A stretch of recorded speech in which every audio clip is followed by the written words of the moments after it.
A entender-se por uma redução deste prazo, conforme a questão de ordem assim afirma, haverá, em primeiro lugar, uma violação ao decidido pelo Supremo Tribunal Federal.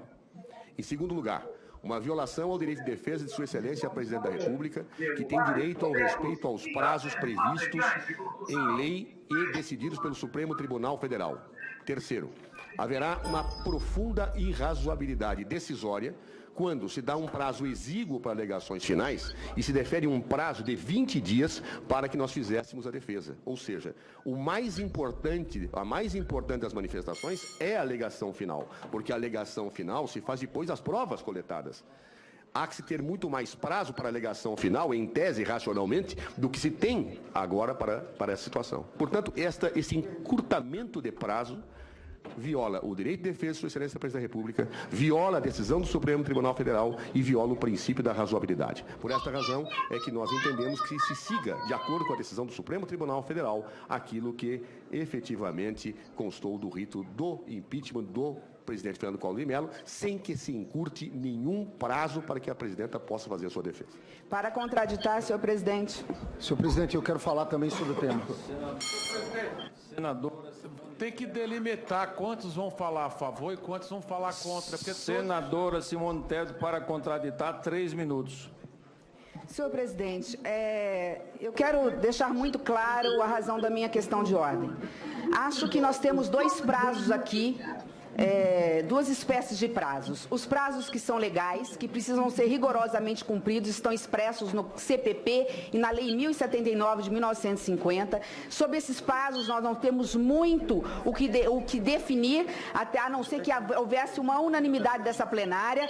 Nós somos juízes aqui e temos que cumprir aquilo que está na lei. E há prazos que são judiciais, aqueles que dependem de um consenso entre nós e que podem ser dilatados ou até diminuídos. No que se refere às alegações finais, ouvindo atentamente o advogado da presidente Dilma, da denunciada, né, da presidente Dilma, eu a considero ainda como presidente. Eu quero dizer o seguinte, que a época da decisão do ministro Sidney em relação a se cumprir o rito do presidente Collor, foi feita uma deliberação de se aplicar por analogia a Lei 1038 de 1990, porque o CPP, na época, era omisso, aliás, não era nem omisso em relação às alegações finais. Eu quero chamar a atenção que as alegações finais, elas eram feitas anteriormente, oralmente, assim que acabassem os interrogatórios, toda a fase probatória. Por quê? Porque as alegações finais não se pode trazer novas provas, novos documentos, querer se abrir novos prazos para a fase processual. A alegação final são as conclusões da defesa e da acusação. Então, o que dizia o CPP na época do processo do presidente Collor? Se dizia que encerrado automaticamente, de forma oral, portanto, oralmente, os advogados faziam essas alegações.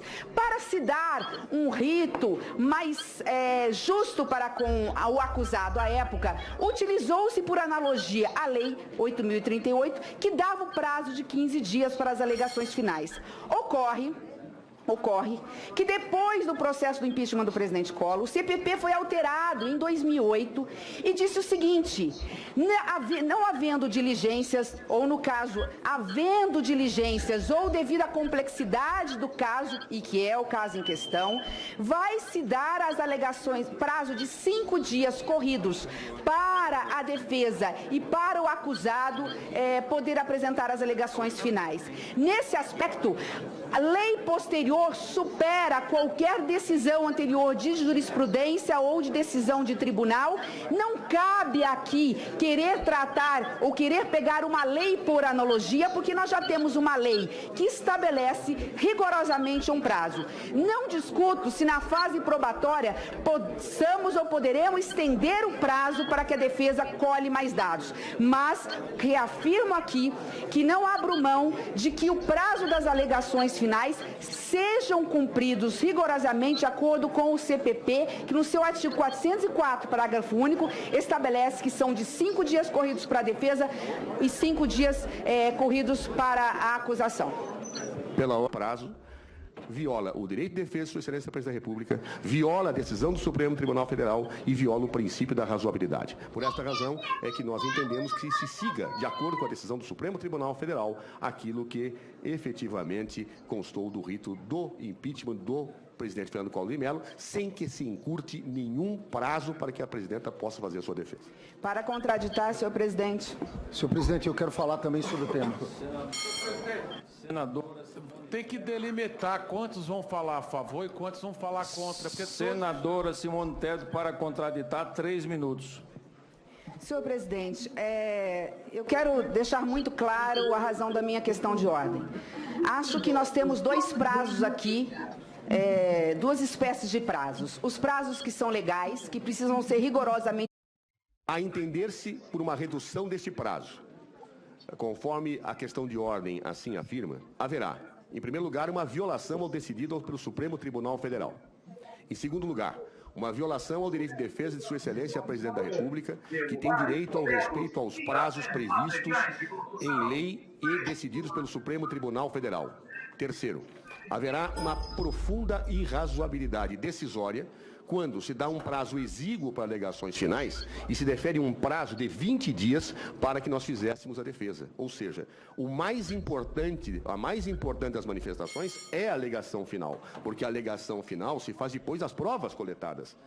Há que se ter muito mais prazo para a alegação final, em tese, racionalmente, do que se tem agora para essa situação. Portanto, esse encurtamento de... Utilizou-se por analogia a Lei 8.038, que dava o prazo de 15 dias para as alegações finais. Ocorre que depois do processo do impeachment do presidente Collor, o CPP foi alterado em 2008 e disse o seguinte: não havendo diligências, ou no caso, havendo diligências ou devido à complexidade do caso, e que é o caso em questão, vai se dar às alegações prazo de 5 dias corridos para a defesa e para o acusado poder apresentar as alegações finais.